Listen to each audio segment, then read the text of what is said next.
Mengapa banyak orang Jawa yang suka dengan ramalan-ramalan? Nah, untuk kali ini itu bahasan kita ya. Jadi jangan kemana-mana.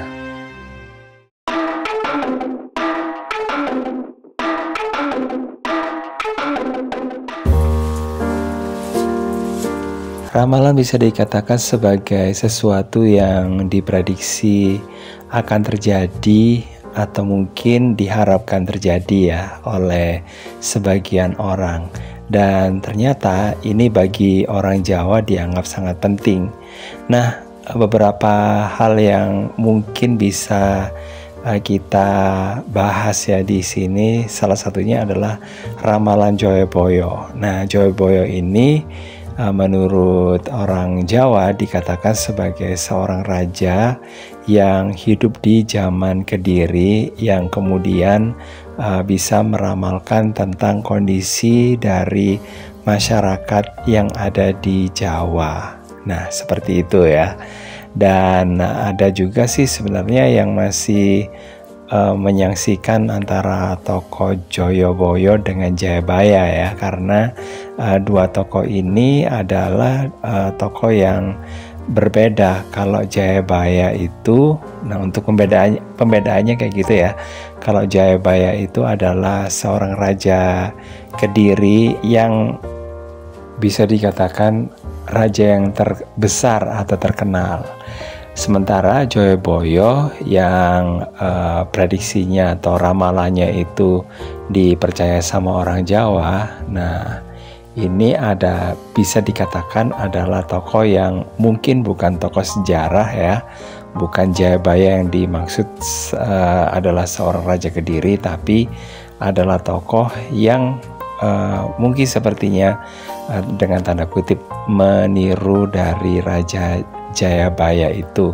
Terus kemudian ramalannya itu ditulis di era kerajaan Islam di tanah Jawa, dan ada juga yang mencurigai bahwa yang menulisnya adalah Raden Ngabei Ronggowarsito dari Surakarta yang kira-kira ini ada di sekitar abad ke-18 dan 19.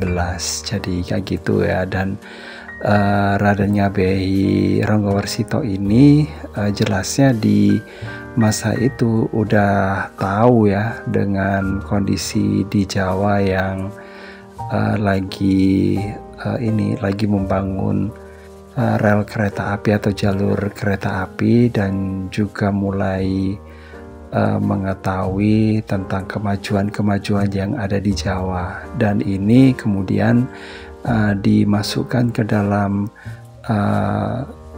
ya kayak semacam ramalannya gitu ya, ramalan Joyoboyo, yang akhirnya jadi seperti memperkuat bahwa di era Kediri gitu ya, itu di sekitar abad ke-12 ini Joyoboyo ini atau Raja Jayabaya katanya udah mengenal atau sudah memprediksi akan adanya kayak kereta api, terus kemudian banyak hal gitu ya, kejadian-kejadian yang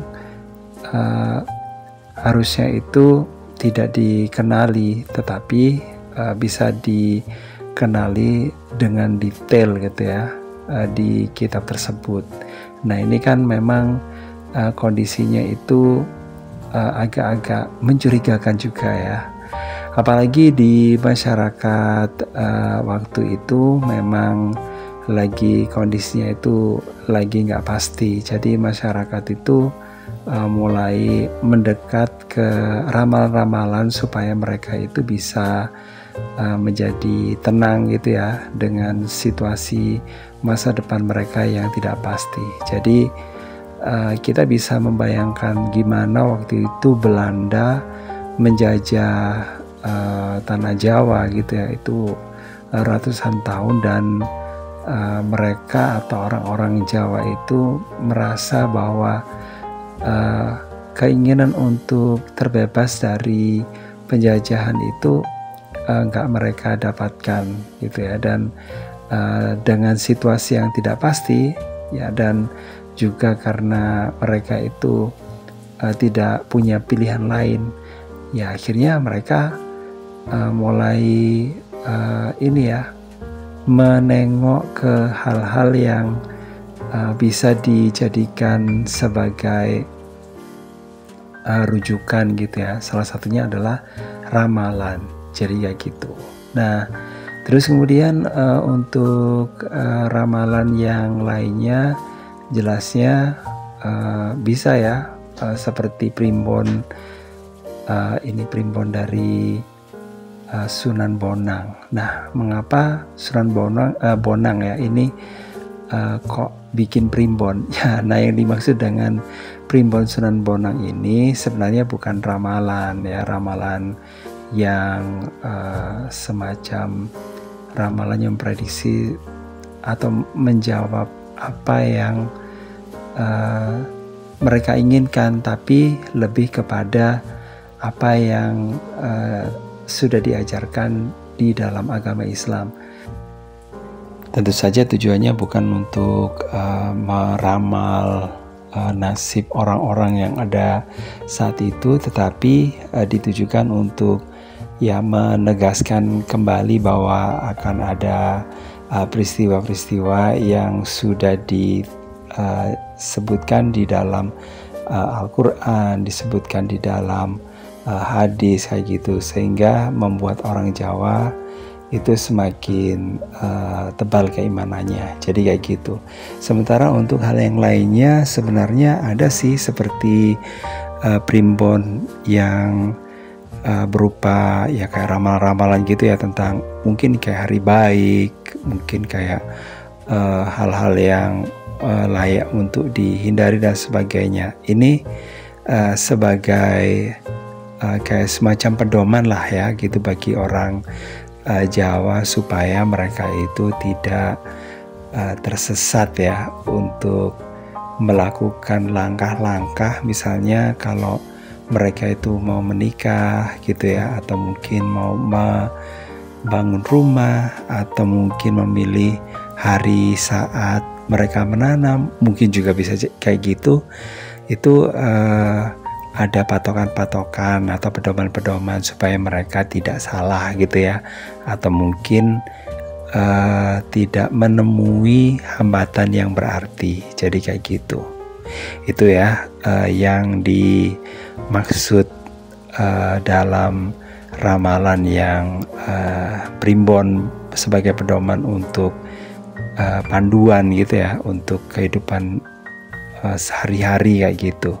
Tapi hal ini atau mungkin hal-hal yang akhirnya diyakini sama orang Jawa itu kemudian disalahgunakan ya sama orang-orang yang tidak bertanggung jawab ya, karena orang Jawa sendiri ini memang orang yang bisa dikatakan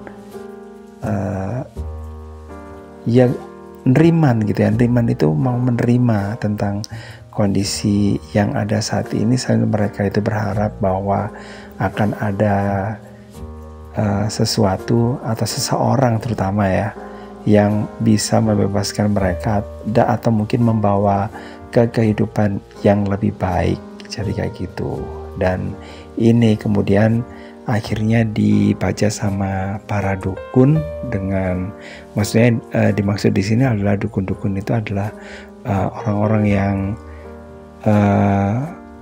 dianggap memiliki kekuatan gaib ya, yang bisa memberitahukan kepada mereka tentang sesuatu dengan tentu saja ya dengan imbalan gitu ya.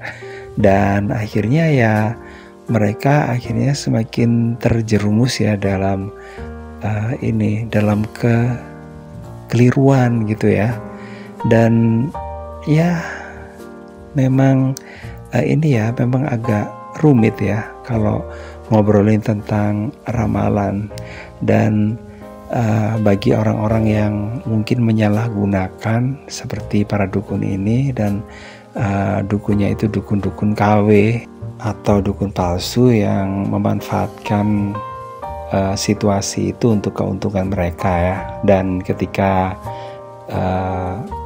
yang dikatakan itu benar, makanya semakin banyak saja orang yang datang ke situ yang ya mereka itu kemudian terus-menerus akan menggunakan jasa mereka gitu. Dan bagi orang yang mungkin sudah atau mungkin dukun KW ini atau yang palsu ini yang kemudian sudah merasa cukup dan mereka itu merasa bahwa kalau mereka lanjutkan lagi itu akan membahayakan mereka karena kedok mereka akan terbongkar, akhirnya mereka pindah ke tempat yang lainnya supaya tidak terdeteksi lagi gitu ya keberadaannya.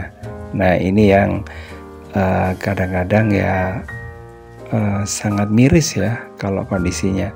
Dan berdasarkan dari penuturan seseorang yang pernah melakukan praktek ini dengan ya kayak semacam orang yang ini jadi dukun palsunya gitu ya. Nah dia mengatakan bahwa yang dia lakukan itu memang benar-benar suatu penipuan yang besar ya.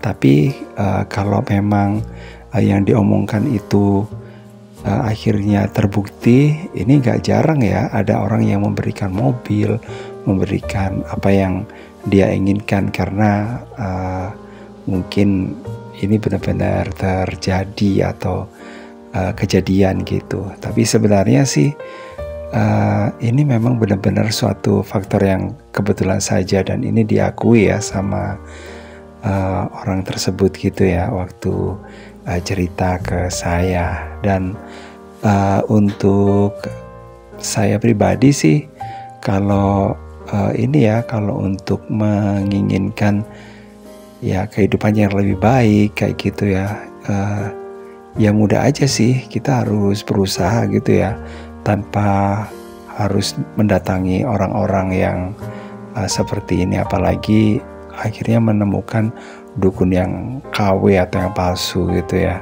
Ya kita akhirnya ya rugi sendiri ya gitu. Dan kalau kita mau berusaha apapun itu hasilnya kita itu ya kita pasrahkan sama Tuhan, ya udah kita pasti akan mendapatkan hasil yang semaksimal mungkin dari kerja keras kita. Karena bagaimanapun juga kalau kita ingin berubah ya menjadi lebih baik maksudnya gitu ya, ya kita harus bekerja keras gitu ya, seperti yang dilakukan oleh orang-orang dari negara maju. Nah mereka itu bisa mencapai kondisi saat ini ya salah satunya adalah bekerja kayak gitu. Dan kalau kita mungkin mendapatkan ya omongan gitu ya, kalau memang seperti di daerah atau mungkin di negara Inggris, nah Inggris itu maju karena penjajahan, atau mungkin Belanda itu seperti itu juga, Prancis kayak gitu. Tapi kita, jangan lupa juga ya seperti Singapura, terus kemudian di Jepang. Nah mereka itu juga bisa berubah karena mereka itu yang pingin maju gitu ya. Mereka berusaha dari nol. Bisa kita bayangkan seperti di Jepang yang sebenarnya memang pernah menjajah Indonesia juga sih ya, tapi ketika itu Jepang pernah berada dalam kondisi yang benar-benar nol, yang mereka itu merupakan negara yang kalah perang, yang harus memulai dari awal, dan akhirnya mereka bisa maju seperti sekarang. Jerman juga sama gitu ya, sama dengan Jepang karena berada di pihak yang kalah, akhirnya mereka itu harus menyusun lagi strategi supaya menjadi sebuah negara yang sejajar dengan negara-negara yang lainnya. Hal yang sama juga terjadi di Amerika Serikat ya. Amerika Serikat itu adalah sebuah negara yang sebenarnya negara jajahannya Inggris, tapi kondisinya sekarang terbalik. Amerika Serikat itu bisa menjadi lebih daripada negara Inggris. Nah, itu dari mana ya? Jelasnya itu karena mereka yang berusaha sendiri. Mereka pingin maju ya mereka harus bekerja gitu, harus kerja keras untuk mengubah kondisinya. Jadi tidak hanya percaya saja sama ramalan-ramalan gitu sambil kita nunggu gitu ya. Kalau misalnya kayak gitu ya semuanya nggak akan bisa berjalan dengan berjalan dengan lancar atau bisa merasakan kesuksesan gitu. Kecuali kalau mungkin ya mempercayai dan mau menunggu gitu ya. Tapi menunggunya sampai kapan? Ya tentu saja seperti yang saya katakan tadi, tidak ada orang yang atau menginginkan sesuatu yang lebih baik tanpa kita harus berusaha. Ya jelasnya harus berusaha ya. Jadi kayak gitu. Oke, itu aja bahasan kita kali ini tentang ramalan. Dan kalau mungkin nggak setuju bisa tulis ya di kolom komentar atau ingin nambahin kayak gitu. Tapi tentu saja ya, kesimpulannya dari saya, kalau pingin maju, pingin lebih baik, ya kerja keras kayak gitu. Oke, makasih banget udah gabungan, dan jangan lupa untuk like, subscribe, komen, dan share untuk mendukung channel ini. Dan mohon maaf buat ini ya kalau ada kata-kata yang salah atau menyinggung perasaan. Oke, sampai ketemu lagi di bahasan berikutnya. Bye bye.